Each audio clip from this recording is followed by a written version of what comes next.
Hello all, welcome back to my channel. ಇವತ್ತು ನಾನು ಹೇಳ್ಕೊಡ್ತಾ ಇರೋದು weight loss friendly chana salad. ಒಂದು ಪ್ಯಾನ್ಗೆ ಎಣ್ಣೆ ಅಥವಾ ತುಪ್ಪನ ಹಾಕಿ ಬಿಸಿ ಮಾಡ್ಕೊಳ್ಳಿ.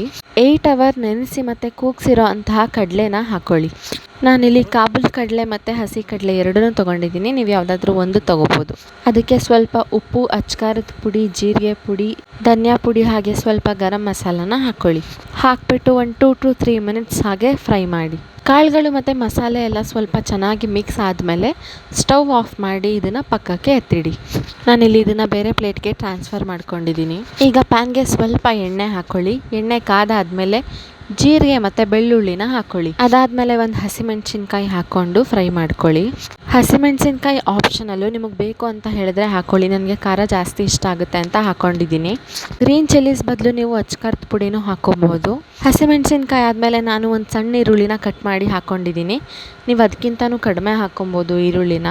ನೀವು ಸ್ಯಾಲಡ್ನ ಡಿನ್ನರ್ ಅಥವಾ ಲಂಚ್ಗೆ ತೊಗೊಬೋದು, ಸ್ನ್ಯಾಕ್ಸ್ ಆಗು ಕೂಡ ತೊಗೊಬೋದು. ಕಾಬೂಲ್ ಚನಾ ಮತ್ತು ಹಸಿ ಕಡಲೆಯಲ್ಲಿ ಪ್ರೋಟೀನ್ಸ್ ಜಾಸ್ತಿ ಇರುತ್ತೆ, ಹಾಗೆ ಸ್ವಲ್ಪನೇ ಆಯಿಲ್ ಯೂಸ್ ಮಾಡಿರೋದ್ರಿಂದ ಇದು ಡಯೆಟ್ಗೆ ಒಳ್ಳೆ ಫುಡ್ಡು. ಈರುಳ್ಳಿದು ಹಸಿ ವಾಸನೆ ಎಲ್ಲ ಹೋದ್ಮೇಲೆ ರುಚಿಗೆ ತಕ್ಕಷ್ಟು ಉಪ್ಪು ಹಾಕ್ಕೊಳ್ಳಿ. ಆಮೇಲೆ ಅಚ್ಕಾರದ ಪುಡಿ, ಸ್ವಲ್ಪ ಗರಂ ಮಸಾಲ ಹಾಕ್ಕೊತಾ ಇದ್ದೀನಿ. ಯಾರ್ಯಾರಿಗೆ ಡಯೆಟಲ್ಲಿ ಇರಬೇಕಾದ್ರೆ ಟೇಸ್ಟಿ ಫುಡ್ ತಿನ್ನಬೇಕು ಅನಿಸುತ್ತೆ ಅವ್ರಿಗೆಲ್ಲ ಇದು ಒಳ್ಳೆ ಆಪ್ಷನ್ನು. ಈ ಚಾನಲಲ್ಲಿ ಇನ್ನೂ ತುಂಬ ಹೆಲ್ತಿ ರೆಸಿಪೀಸ್ ಮತ್ತು ಈಸಿ ರೆಸಿಪೀಸ್ನ ಪೋಸ್ಟ್ ಮಾಡಿದ್ದೀನಿ, ಹೋಗಿ ನೋಡಿ. ವಿಡಿಯೋ ನೋಡಿದ್ಮೇಲೆ ಸಬ್ಸ್ಕ್ರೈಬ್ ಮಾಡೋದನ್ನು ಮರಿಬೇಡಿ. ಇದರಲ್ಲಿ ಪ್ರೋಟೀನ್ ಮತ್ತು ಫೈಬರ್ ಜಾಸ್ತಿ ಇರೋದ್ರಿಂದ ನಿಮಗೆ ಬೇಗ ಹೊಟ್ಟೆ ಹಸಿವಾಗಲ್ಲ. ಇದು ನಿಮ್ಮನ್ನು ತುಂಬ ಟೈಮ್ ತನಕ ಫುಲ್ಲಾಗಿ ಇಡುತ್ತೆ. ಈ ರೆಸಿಪಿನ ನಿಮ್ಮ ಡಯೆಟ್ ಚಾರ್ಟಲ್ಲಿ ಆ್ಯಡ್ ಮಾಡ್ಕೊಳ್ಳೋದನ್ನ ಮರಿಬೇಡಿ. ಈರುಳ್ಳಿ ಮಸಾಲೆನೆಲ್ಲ ಚೆನ್ನಾಗಿ ಹಿಡ್ಕೊಂಡ್ಮೇಲೆ ಸ್ಟವ್ ಆಫ್ ಮಾಡಿ ಸ್ವಲ್ಪ ಕೂಲ್ ಆಗೋಕ್ಕೆ ಬಿಡಿ. ಈಗ ಒಂದು ಬೌಲ್ಗೆ ಮೊಸರು ಹಾಕ್ಕೊಳ್ಳಿ. 80 to 100 ml ಅಷ್ಟೇ ನಾನು ಮೊಸರು ಯೂಸ್ ಮಾಡಿರೋದು, ಜಾಸ್ತಿ ಯೂಸ್ ಮಾಡಿಲ್ಲ. ಈಗ ಮೊಸರಿಗೆ ಫ್ರೈ ಮಾಡಿ ಇಟ್ಟಿರುವಂಥ ಈರುಳ್ಳಿನ ಹಾಕ್ಕೊತಾ ಇದ್ದೀನಿ. ನೀವು ಈರುಳ್ಳಿ ಜೊತೆಗೆ ಕ್ಯಾಪ್ಸಿಕಮ್, ಕಾರ್ನ್ ಇದನ್ನೂ ಕೂಡ ಯೂಸ್ ಮಾಡ್ಕೊಬೋದು. ನೆಕ್ಸ್ಟ್ ನಾನು ಹಾಕ್ಕೊತಾ ಇರೋದು ಕಾಳುಗಳು ಹಾಕ್ಕೊತಾ ಇದ್ದೀನಿ.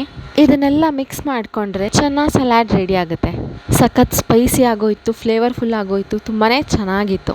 ನೆಕ್ಸ್ಟು ಯಾವ ರೆಸಿಪಿ ಬೇಕು ಅಂತ ಕಮೆಂಟಲ್ಲಿ ತಿಳಿಸಿ, ಅದನ್ನೇ ಮಾಡ್ತೀನಿ. ಯಾವಾಗಲೂ ಹೆಲ್ತಿ ಫುಡ್ ತಿನ್ನೋರಿಗೆ ಹಾಗೆ ಡಯಟಲ್ಲಿರೋ ಫ್ರೆಂಡ್ಸ್ ಅಥವಾ ಫ್ಯಾಮಿಲಿ ಮೆಂಬರ್ಸ್ಗೆ ಈ ವಿಡಿಯೋನ ಶೇರ್ ಮಾಡಿ. ನೀವು ಟ್ರೈ ಮಾಡೋದನ್ನ ಮರಿಬೇಡಿ. ನಿಮಗೇನಾದರೂ ಈ ವಿಡಿಯೋ ಇಷ್ಟ ಆಗಿದ್ದರೆ ಚಾನಲ್ನ ಸಬ್ಸ್ಕ್ರೈಬ್ ಮಾಡಿ, ವಿಡಿಯೋನ ಲೈಕ್ ಮಾಡಿ, ಹಾಗೆ ಶೇರ್ ಮಾಡಿ. Thank you.